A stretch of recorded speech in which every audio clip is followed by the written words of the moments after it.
प्रेक्षकांसमोर अजून एक नवीन लव्ह स्टोरी येणार आहे, तूही रे. तुम्ही 3 जण त्यामध्ये आहात, सो तुमच्या भूमिका काय त्याच्यामध्ये? स्टार्ट करू? आप कर दो ना. सिद्धार्थ नावाची व्यक्तिरेखा, 2 पैलू होते व्यक्तिरेखेत. वयाच्या उत्तरार्ध आणि पूर्वार्धाचं म्हणणार नाही, पण वयाच्या एक तारुण्यामध्ये आणि तारुण्यामध्ये 80मध्ये एक बेफिक्री असते, एक केअरलेसनेस असतो जगण्यात, वावरण्यात, डिसिजन मेकिंगमध्ये. आणि साधारण 30 उलटली की डिसिजन मेकिंग, केअरलेसनेस, बेफिक्री ह्याची जागा मॅच्युरिटी, ठहराव या गोष्टी घेतात. तर अशा एका पात्राचं ट्रान्झिशन आहे फ्रॉम बेफिक्री to maturity, from carelessness to ठहराव. आणि ते ट्रान्झिशन प्रेमामुळे होतं, प्रेमासाठी होतं आणि प्रेम करता करता होतं. ते ट्रान्झिशन काय आणि कसं होतं is what Siddharth is all about. मी असं म्हणेन की द वाईफ किंवा अरे देवी होतो ऐसी असं कॅरेक्टर आहे. आणि असं कॅरेक्टर मी याच्या आधी केलं नाही. प्रत्येक स्त्रीला असं वाटेल की अरे ही 5 वर्षापूर्वीची मी आहे किंवा 10 वर्षापूर्वीची मी आहे किंवा आत्ताची मी आहे. आणि प्रत्येक नवऱ्याला असं वाटेल की हां माझी बायको ना ही पण अशीच माझं डोकं खाते, पण असंच माझ्यावर खूप प्रेम करते. एक तडतडी फुलबाजी कशी असते दिवाळीत आपण फटाका कसा असतो, तशी ही नंदिनी आहे. आणि सुंदर कॅरेक्टर, मला पोर्ट्रे करायला खूप मजा आली. फिल्ममध्ये भैरवी भानुशाली नावाचं मी कॅरेक्टर करते. खूप श्रीमंत घराण्यातली आहे, खूप अबोल आहे, म्हणजे माझ्या एक्झॅक्टली ऑपोजिट आहे. आणि खूप अबोल असूनही ती खूप डोळ्यातनं व्यक्त होते, खूप कमी बोलून व्यक्त होते आणि नितांत प्रेम करते सिद्धार्थवरती. There comes a point in her life जेव्हा तिच्या आयुष्यात एक घटना घडते आणि तिचं कम्प्लीट आयुष्य एक युटर्न घेतं. पण युटर्न घेतल्यानंतर सुद्धा मी म्हणेन तिन्ही कॅरेक्टर्स कुठल्या लिमिटपर्यंत जातात याविषयी ही फिल्म आहे आणि असे आमचे कॅरेक्टर्स आहेत.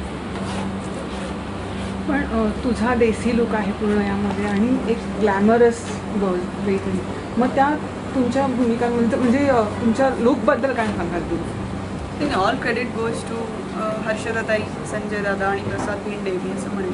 आणि आमचे दोघांची स्टाफ, हेअर आणि मेकअप करणार, सगळं क्रेडिट त्यांचं आहे. कारण इतक्या सुंदर पद्धतीने आम्हाला प्रेझेंट केलं गेलं आहे, त्याच्या मागचा सगळा विचार दादा आणि हर्षदाताईचा आहे.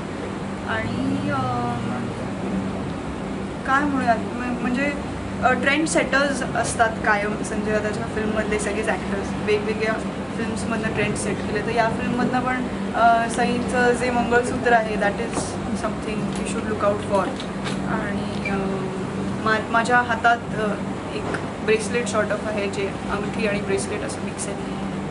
तर खूप वेगळा विचार आहे, खूप युनिकनेस आणला आहे फिल्ममध्ये आणि खूप प्लेन पेस्टल शेड्स ठेवले आहेत आणि खूप सुंदर कॉस्ट्युम्स केले. तुझ्या ह्या स्पेशल मंगळसूत्राबद्दल काय सांग? तुझ्यामध्ये अंगठी आहे. मी आधीच्या प्रश्नाचं उत्तर असं देईन की एक ठराविक प्रकारच्या भूमिका करत आल्यानंतर त्याच प्रकारच्या भूमिका ऑफर व्हायची खूप शक्यता असते. पण संजय जाधव तसं कधीच करत नाही, दादा असं कधीच करत नाही. म्हणजे तेजू लास्टपर्यंत आपण ग्लॅमरस लुकमध्ये एवढ्या सुंदर प्रेझेंट केलेलं मी तरी नाही बघितलं. मी कदाचित चुकीचीही असेल पण नाही वेगळी दिसते तेजू ह्याच्यामध्ये. आणि मी एखाद्या बायकोचा किंवा एवढ्या मच्युअर कॅरेक्टरचा रोल करू शकेल हे दादाला वाटणं हे नवीन आहे माझ्यासाठी. सो आम्ही जरी एकत्र 2 फिल्म्स 3 फिल्म्स केल्या असल्या तरी एक वेगळं काहीतरी त्यांनी आम्हालाच दिलं आहे या फिल्ममधून. आणि मंगळसूत्राचं क्रेडिट 100 आणि 100% हर्षदाताईला जातं. ही तिची आयडिया होती की मंगळसूत्रामध्ये अंगठी.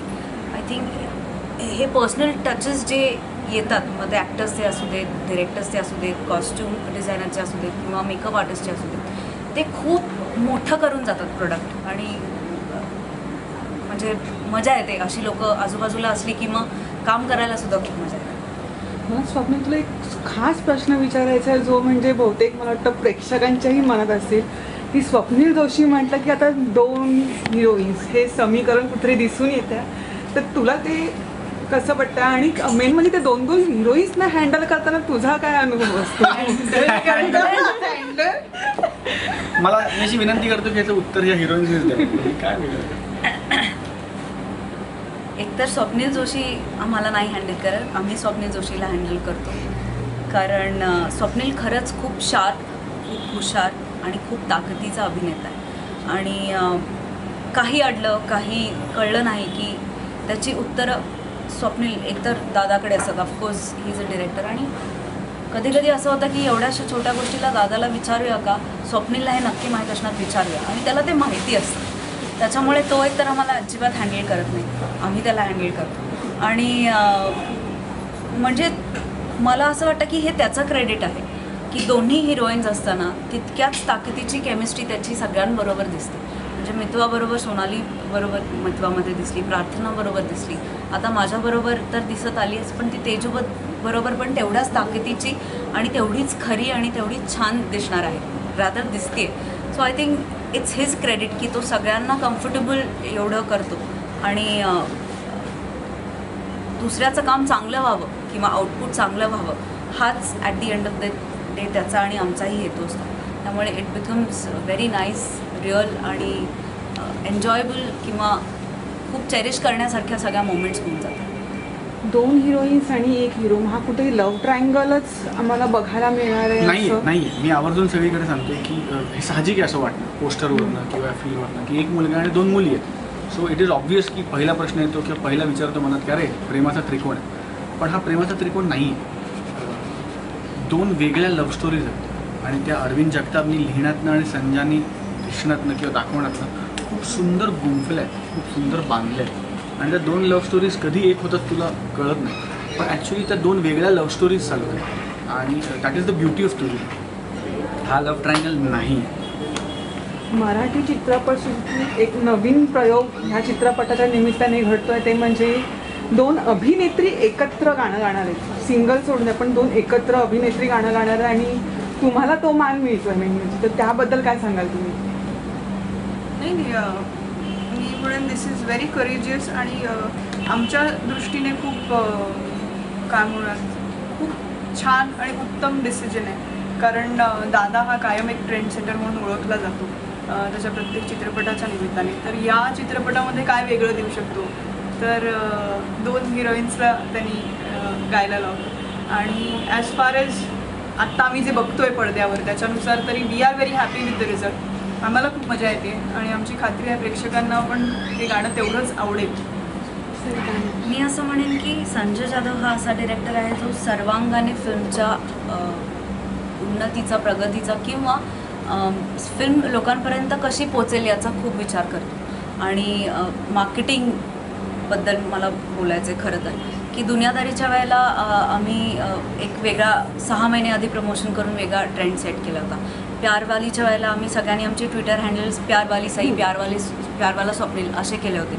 आणि या वेळेला एक अनप्लग्ड गाणं हे खरं तर प्रमोशनल ॲक्टिव्हिटी ही आहे आणि त्याचा इतका सुंदर वापर करून एक मार्केटिंग गिमिक केलेला आहे. आणि मला असं वाटतं की हा एक ट्रेंड बनू दे, तो आपल्या इंडस्ट्रीसाठी, मार्केटिंगसाठी आणि सगळ्या प्रमोशनल ॲक्टिव्हिटीसाठी खूप फायदेशीर असेल.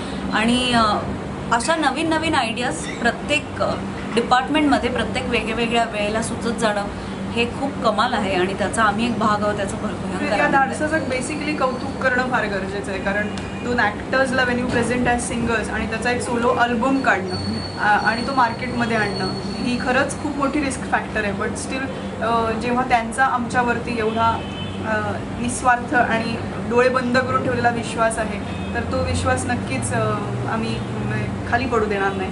आणि we are very happy to be a part of this album. आणि thanks to Nanu bhai, thanks to Amit Raj, thanks to Sanjay dada. पण हे गाणं करताना तुम्हाला कुठे असं कठीण काही पडलं किंवा हां आता मी कसं करेन? मी शूटचा पहिला दिवस मला आठवतो, जेव्हा मी पहिल्यांदा कॅमेरासमोर उभी होते, ते फिलिंग आणि माईक समोर उभं राहिल्याचं फिलिंग सेम होतं. म्हणजे त्याच्यात काहीच फरक नव्हता. व्हेरी अंडर कॉन्फिडंट, भयंकर आतून घाबरलेलो. फक्त एकच माहीत होतं की आपल्याला जे येतं आहे ते आपण सगळं करायचं. मग त्यातला काटछाट करायला अमितराज बसलेला आहे, तो बसला आहे सांगायला की पण हा अटेम्प्ट करणं itself was a very courageous thing to do. त्यामुळे ही प्रोसेस एक नवीन खेळणं कसं एक्सप्लोअर करतं लहान मूल, तसं आम्ही हे ही एंटिटी एक्सप्लोअर केली आहे. म्हणजे तेवढी मजा आली आम्हाला. ते गाण्याचे थोडेसे बोल गुणगुणून दोघी अर्थात हिरो तर तुमच्यामध्ये आहेच. का जीव तोळा तोळा तुझ्यासाठी झुरतो, उगाच मागे मागे तुझ्या भीर भिरतो. का जीव तोळा तोळा तुझ्यासाठी झुरतो, उगाच मागे मागे तुझ्या भीर भिरतो. हरवून तुझ्यात मी पुन्हा पुन्हा कनाव तुझे गुण गुणते. का जीव तोळा तोळा तुझ्यासाठी झुरतो, उगाच मागे मागे तुझ्या भीर भिरतो. अप्रतिम. थँक्यू मला स्वप्न एक मला म्हणायचं आहे की म्हणजे प्रत्येक चित्रपटामध्ये काही ना काही तो एक स्पेशल डायलॉग असतो. असं आधी चित्रपट आहे अरे आओ ना, आणि या चित्रपटातही एक आहे की तुझे हमारे शॉक त्याबद्दल काय? याचं credit actually Arvind Jagtap sir.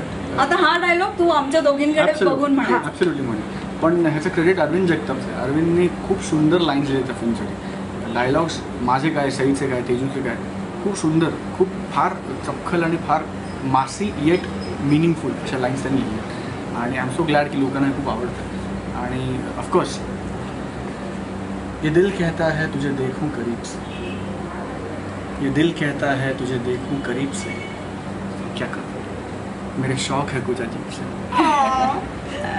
हाय मी मर जावा. Thank you so much. Thank you. Thank you.